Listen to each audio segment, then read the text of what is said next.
The first representational system that we're going to talk about is the visual.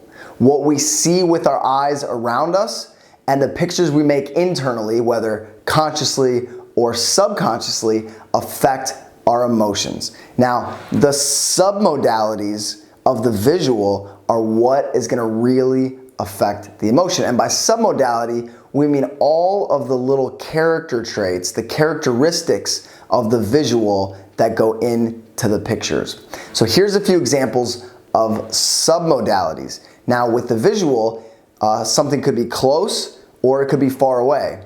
If it's close, it's gonna have a different emotional response within us than if it's far away. If you had a bear right in your face versus off in the hillside, it's gonna be a different emotional experience. The size of something also affects the way that our emotions respond to it. So again, something larger versus something smaller is going to have a different emotional trigger within us. The speed at which something is moving, we see it moving. Maybe it's a still shot versus a movie where it's, in our minds, whether it's in action. Those are going to change the emotions within us. Often we'll go back and look at somebody's trauma and we'll take it and we'll change all the submodalities of the visual. We'll make it smaller, farther away, we'll make it blurry, take the color out of it. Color's another visual submodality.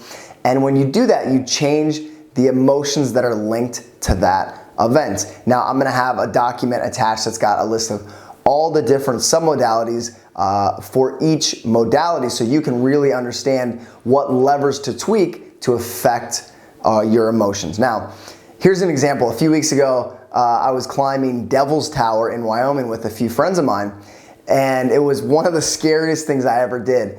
And as I was laying in bed that night, pictures kept popping into my head of this rock face. And it was so close and large and daunting, and the ground looked so far away. And I was right in that picture, what's called associated into it, just like I was there in the moment.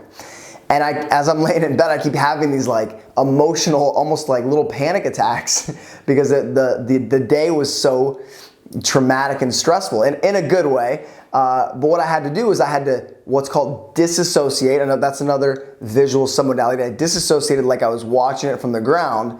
And then I took that big Devil's Tower, that big rock monument, and I pushed it off into the distance.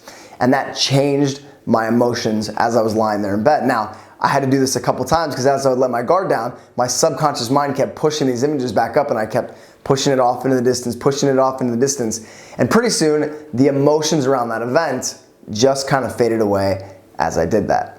One thing that often happens is somebody will be talking about something and our subconscious mind will make a picture of it and we won't even realize it. There's a lot of people who say, oh, I can't visualize. I don't have visualization capacity. Of course they do, but sometimes that's kept in the subconscious mind and not brought into conscious awareness.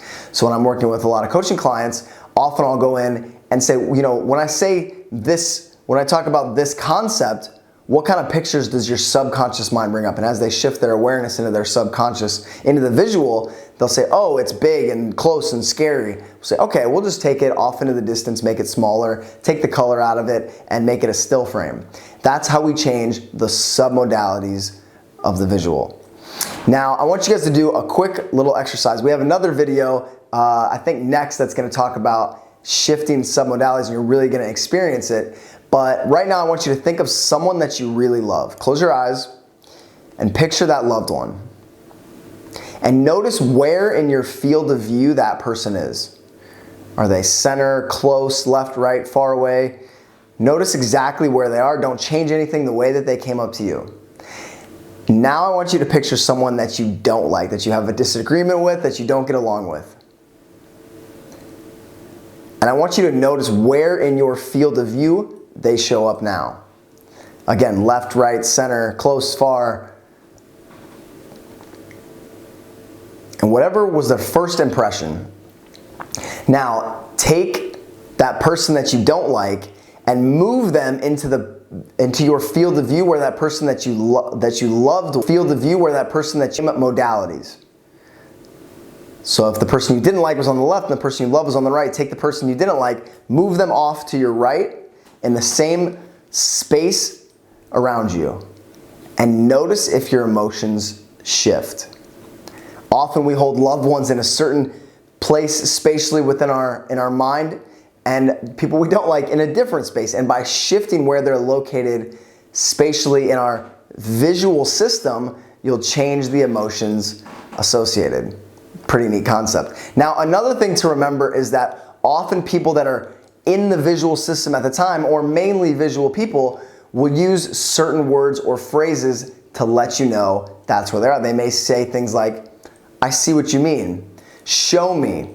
All of these things will let you know that they're in the visual system. Or imagine, picture this. Those things all are cues of the visual. Those are words associated with the visual modality. So by shifting some of those submodalities in the visual, you can shift the emotions.